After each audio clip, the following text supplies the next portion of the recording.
Hey everyone, SoranotRoxas here. This is going to be kind of a short review. There's not much to say about this movie. Everyone has already said something about it. Also, it's 2018. Happy New Year. This is my official video that I made for the new year. Next to my Dragon Ball Super video, which I will possibly be releasing either first or after I make this video. But I recorded that one first, so that's weird. Anyway, yeah, it's just glad to be back in front of the camera for 2018. Hopefully we're gonna get some more videos out this year as far as video game stuff. Like not just movie reviews, but like video game reviews, hopefully some other stuff like that. I would just love to get back on track with that type of stuff. Dragon Ball FighterZ came out, the new Final Fantasy, the City came out for PS4, stuff like that. Kingdom Hearts 3, haven't got a chance to talk about that. I might make a video on that. It's very interesting. It's not much to say about that people haven't already said. So I'm not gonna really go into that. But you guys don't want to hear about that. You want to hear about Black Panther. And is it as good as everybody says it is? Yes, this kinda. It's a great film. I'm not gonna lie. It's a great film. We have a very compelling villain who, out of some of the Marvel movies. Now, I made a review, I think I did, on the Age of Ultron Avengers movie, where I said that Ultron's sort of spewing the same stuff about, oh, well, humans aren't supposed to live, and, you know, we don't deserve to live, we don't have the right to live, and yeah, it's interesting what he's saying, but at the same time, I heard it said before, so I didn't really connect to that all that much. Here, Killmonger, who's played by Michael B. Jordan, who people have said steals the show. And actually, yeah, every time he was on screen, you know, you was interested in what else he was gonna say, or you wanted to get more understanding on his backstory. And then, of course, when you find out who he is, it's actually pretty sad. I didn't cry at this like I did at Coco, all right? You know, the Coco was the only one that got me teary-eyed, and that's been a long time coming. I haven't cried at a movie in a long time. And then Coco came along. Inside Out also kind of got me too, a little bit. But like I was saying, with the villain here, he's more compelling. You understand his point of view. You see where he's coming from. You see why he's the way he is, and he's relatable. You can fully understand why he thinks this way, why he's doing what he's doing, why he feels as though that he's right. That's what I love. I love it when a movie can make the villain seem not only sympathetic, but feel like you have to agree with him in some sort of way. That he's not wrong, but you know what he's doing isn't right. And you know, there's some shows that do this sort of borderline thing before. Walking Dead has done this before. Lots of shows in the past have done this before, where it's like, I can understand why this villain or this guy is doing this, or even the good guy or whatever, who has like a twisted sort of mentality and has to be brought back to the light. Whereas this character, he's just too far gone. But at the same time, you want to help him, and you don't want to see him succeed, but you know why he really wants to succeed, and he sees himself as the hero, even though he's clearly a bad guy. And you kind of sympathize with that, and that's what I'm going back to saying, making this connection with these characters. Not saying that the other characters aren't done well. Chadwick Boseman as the Black Panther, fantastic. Angela Bassett is his mother. That was a bit of a surprise. Forrest Whitaker's in this movie. Like Andy Serkis is in this, Martin Freeman. It's literally like, I would say about 85–90% African American, 90% black people in this film, and that's great. You know, race is that's going into another category of stuff. And the movie touches on this, and it does it in a smart way, which is something I haven't seen from a Marvel film before. And I guess if your film is going to be called Black Panther, you have no choice than to touch on these certain subjects and get a little political. And you know what? It does it well. It does it very smartly. And smartly, is that a word? Okay, it does it smart. Okay, it does it in a smart way. And I have to say I enjoyed it. I enjoyed the entire plot. So okay, so the plot is that the Black Panther is fighting to become the new king, basically. So he has to go through a ritual and everything to become the new king. He's kind of ready, but kind of not ready. He kind of goes like a whole Lion King sort of thing. Not too much like that. I know it's Disney, and they make a reference to Disney World. I was like, oh God, I love it. I saw it coming. I saw it coming, especially when they go to California. I saw it coming. I knew a Disney World goddamn title was going to come in there. But he's trying to become the new king.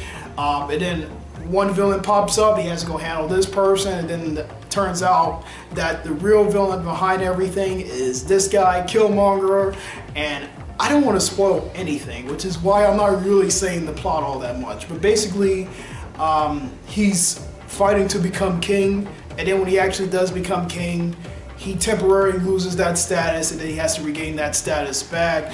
But it's all done through interweaving the villains into the story and why and how at some point he loses his powers. Not once, but twice they take it away from him. Yeah, for a movie called Black Panther, as far as in the suit, isn't in there as much as you would think. Like a standard superhero movie, even Captain America and stuff like that will have Cap in the suit a little bit more. Or Spider-Man Homecoming will have Spider-Man in the suit a little bit more. And I would say this is possibly the best Marvel villain we got as far as the MCU.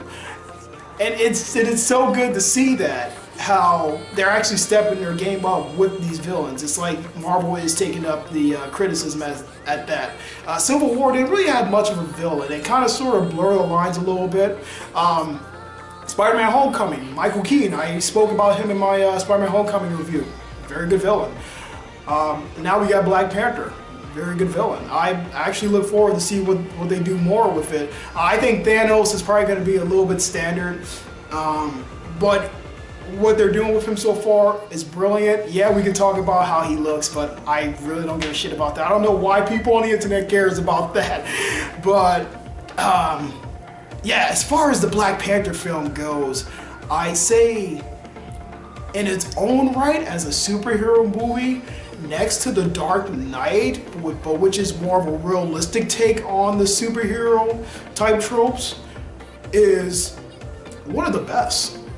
It's definitely up there. It's definitely up there. And of course, like I said, it has this whole social commentary about it, just like how Zootopia did. But just like Zootopia, it does it in a very unique way, and you fully get exactly why the characters feel this way. And now I'm pretty much just repeating myself, but that's pretty much what it is. I can't say any more than that without spoiling too much, and I don't want to spoil anything. If anything, go out and see it yourself. I know a lot of people have seen it already. What else are we talking about? The costumes are very nice here. Now, I normally, when I do my reviews on stuff, I normally don't talk about the costume design all that much, but I think the costume design is very good. Also, there's a lot of trailers in here. There's way too many trailers that they put in front of the film, so be prepared for at least 30 minutes of trailers. I had to be at the movie theater at 12:30.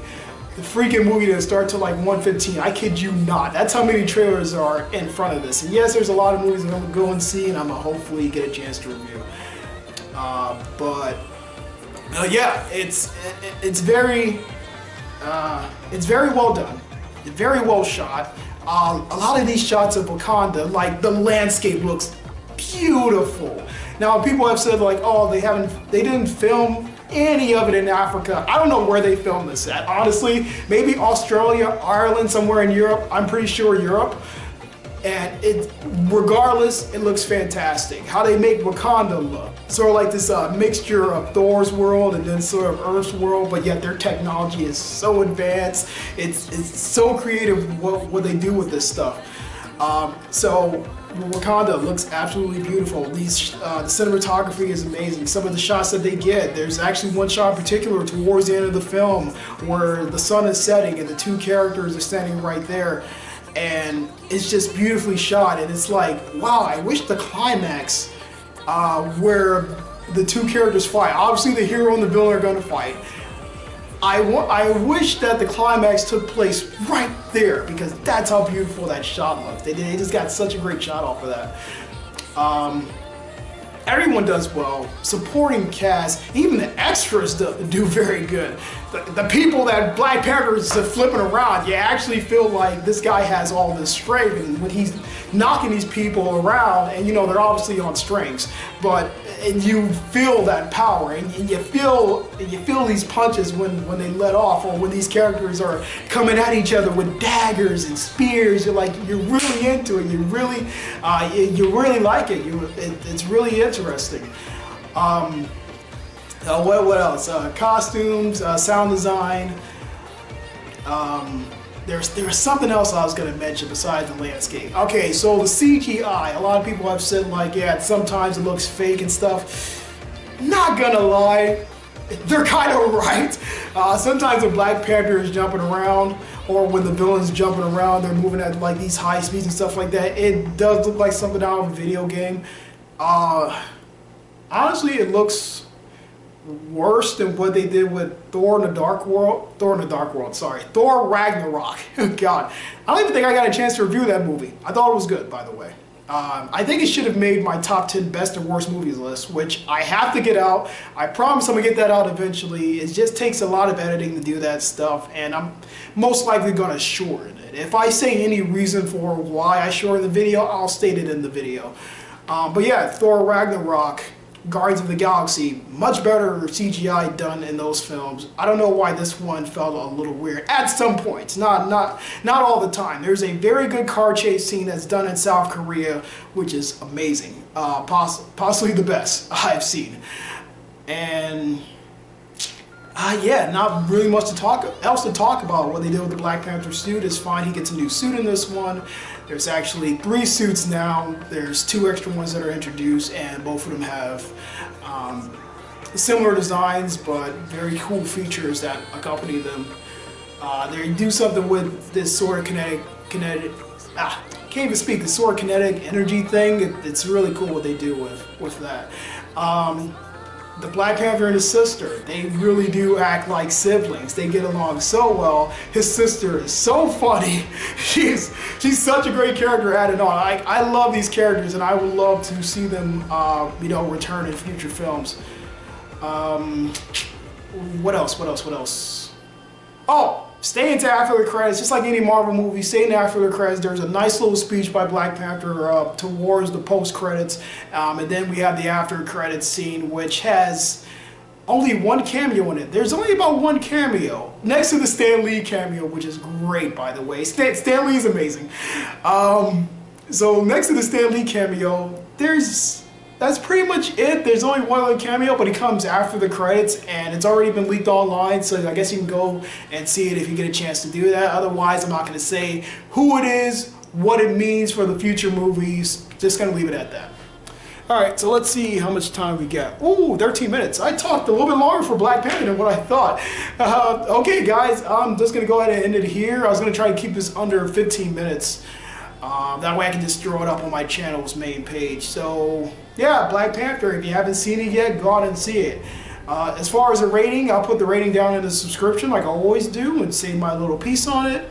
Basically, it's a 4-star film.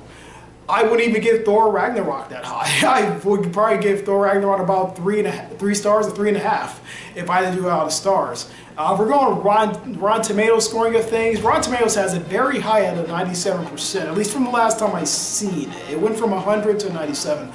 And that seems appropriate enough I will possibly knock it down to a 90, but that's just my personal opinion. Maybe a 90, 91. That's just me. But alright guys, thank you guys for watching. Hopefully we get a chance to do this again. I love reviewing movies.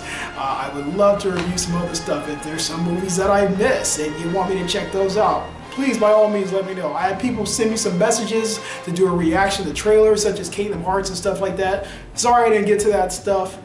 Maybe next time. Maybe if they release another Kingdom Hearts trailer. Maybe for E3 this year. Who knows? We might get something. Or some sort of gameplay trailer. But anyway, yeah, thank you guys for watching. Take care. See you guys in the next one.